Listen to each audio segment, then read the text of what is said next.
Alors, bonjour à toutes, bonjour à tous. J'espère que vous allez très bien et que la semaine a été vraiment bonne sur le marché. Alors, bienvenue à tous sur la chaîne L'Analyse T. Comme chaque week-end, nous nous retrouvons pour la revue hebdomadaire des marchés pour établir les plans pour la semaine prochaine. Cette semaine, nous allons commencer avec la parité euro-USD, comme vous le voyez, comme nous l'avons à l'écran ici. Euro-USD, si vous le voyez sur le graphique daily, nous sommes sur le graphique daily. Et ici, nous avons un support haussier. D'accord? Nous avons tenu compte des premiers creux formés par la paire pour la tendance haussière, c'est-à-dire depuis début 2017. D'accord? Depuis janvier 2017, nous avons eu ces trois creux-là pour de l'année 2017, avant de commencer par avoir des creux de plus en plus hauts qui ne sont plus revenus sur la droite de tendance principale. Mais ici, la droite et la paire a formé un range, d'accord, en daily depuis le début de cette année et le range a été cassé depuis presque un mois, d'accord, depuis le 23 avril 2018. Le range a été cassé. Depuis cette date-là, nous n'avons eu qu'une accélération baissière. Et là, actuellement, la paire est en train de se reposer sur le support aussi principal que nous avons tracé ici. Alors, en derrière ici, c'est vrai que le support n'a pas vraiment encore été touché, d'accord? Le support n'a pas encore été touché. Alors, on peut toutefois jouer sur un rebond. Et étant donné que nous avons une zone de support également ici, on peut toutefois essayer de jouer sur le rebond ici dans cette zone pour carrément attendre la cassure, d'accord, attendre la cassure du support haussier et aller viser les 1,1563. Si cassure 1,1563, alors on entre véritablement dans une phase de tendance baissière.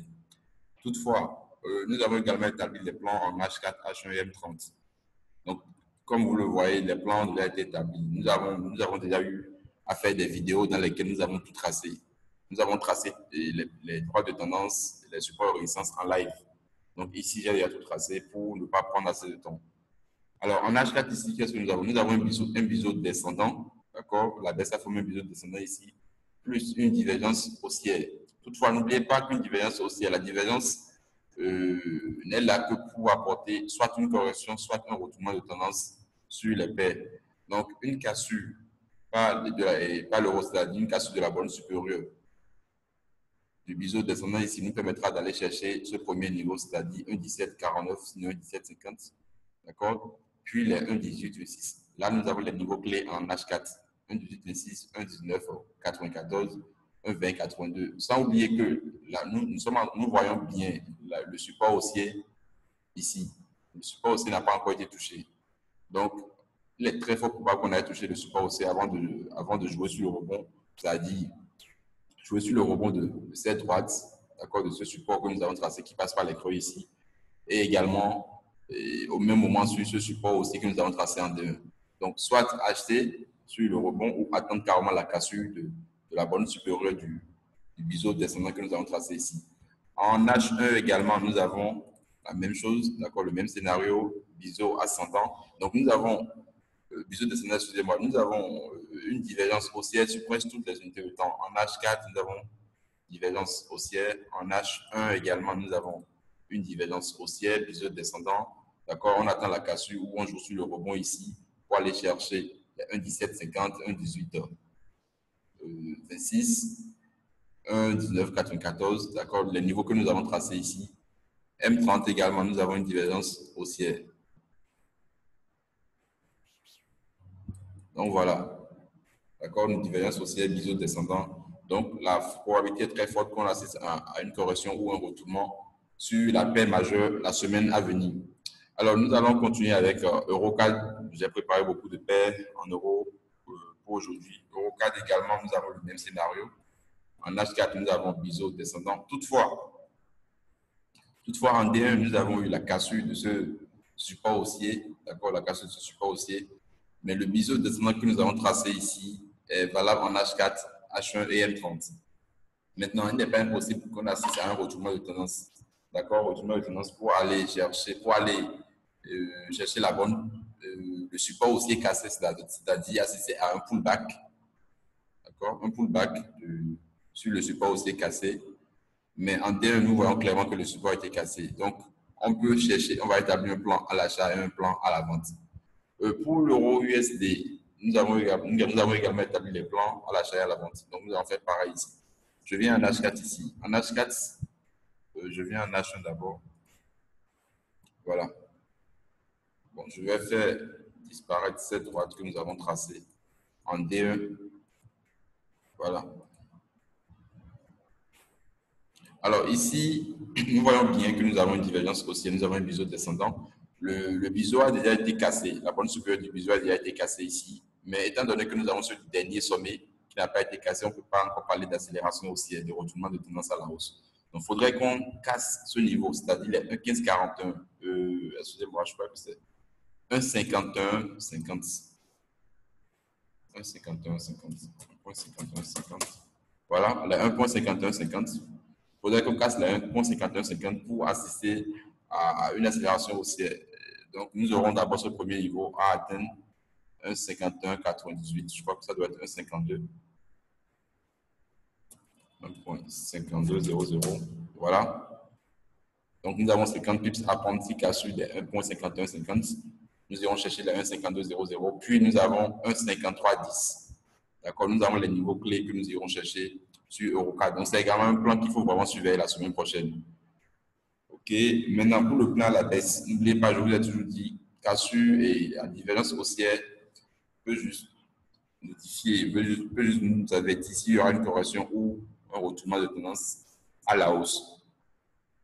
On va établir un plan à la baisse également sur la paire Eurocard. Sur Eurocard ici, voilà, je viens en M30 pour trouver un point d'entrée à la baisse. Nous avons une petite tendance haussière qui s'est dessinée ici. La tendance a même déjà été cassée en M30, d'accord? Mais nous avons ce dernier creux là qui n'a pas encore été cassé, donc nous allons attendre. Si on doit chercher à vendre, et nous voyons même qu'il y a une petite dérive latérale sur ce niveau, nous allons essayer de matérialiser ici. Voilà. Donc nous avons nos deux niveaux d'entrée. Si cassure des 1,5150, nous allons acheter pour aller chercher les 1,5200. Si cassure des 1,5085, c'est-à-dire la borne inférieure de ce petit range que nous avons en M30 ici, nous allons assister à la continuation de la baisse. Nous irons chercher le dernier creux ici. Le dernier creux se trouvant ici à 1,5000, je crois. Voilà, 1,5000.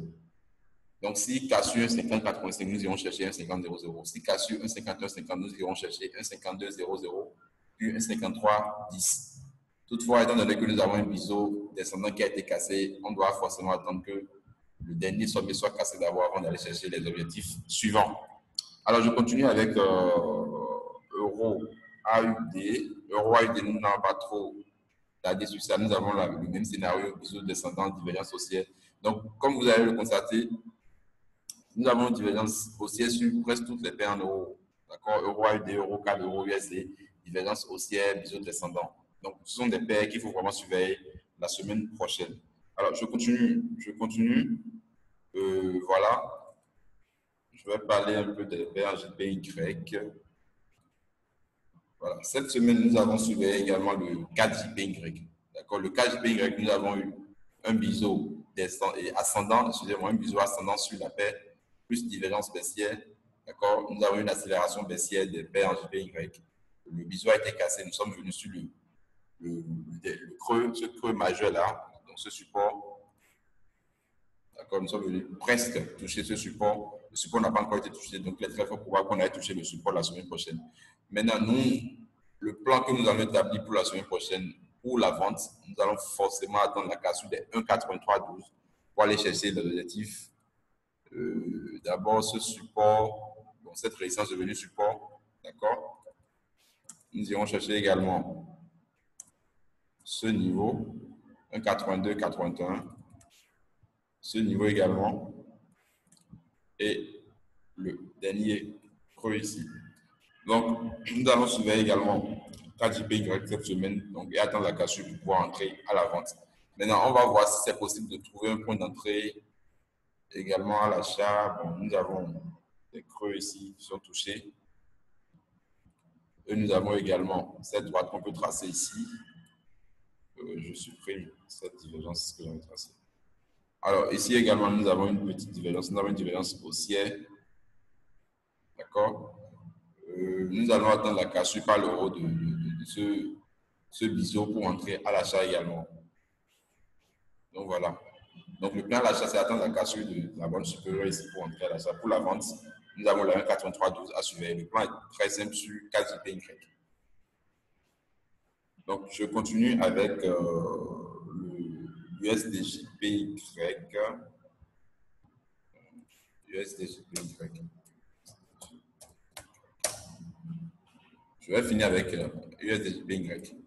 Alors, USDJPY, nous avons vraiment parlé de cette paire-là depuis presque un mois. Nous revenons toujours sur USDJPY. Alors, le plan a été déclenché cette semaine.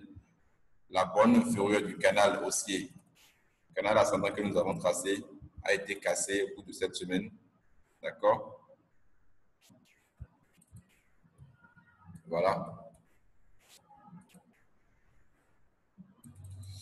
Nous avons eu la cassure ici, nous avons eu le pullback.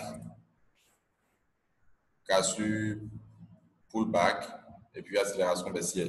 Et là, nous sommes, le prix est en train de travailler à ce support. Voilà. Nous n'avons pas pu casser ce support, donc nous voyons bien le point qu'il faut surveiller pour entrer à la vente sur USDJPY. Le canal a été cassé, mais nous avons ce support qui a freiné la baisse du prix, qui a freiné l'accélération baissière. Donc voilà, nous allons attendre la cassure des 108,91 pour entrer à la vente et aller chercher l'objectif plus bas. D'accord? Maintenant, on peut également établir un plan d'achat. Je viens sur une unité de temps inférieure. Voilà. Donc ici, nous avons, je crois que nous avons un petit triangle, un triangle symétrique. Voilà. Nous avons un triangle symétrique. Donc, le plan est simple, hein? Un plan intraday. Allez chercher, attendre juste la cassure, soit par le haut, soit par le bas du triangle et entrer à l'achat ou à la vente. Je vous souhaite un excellent dimanche et par anticipation, une bonne semaine de trading. Nous allons nous arrêter là. Bon dimanche à vous et bonne fête des mères tous.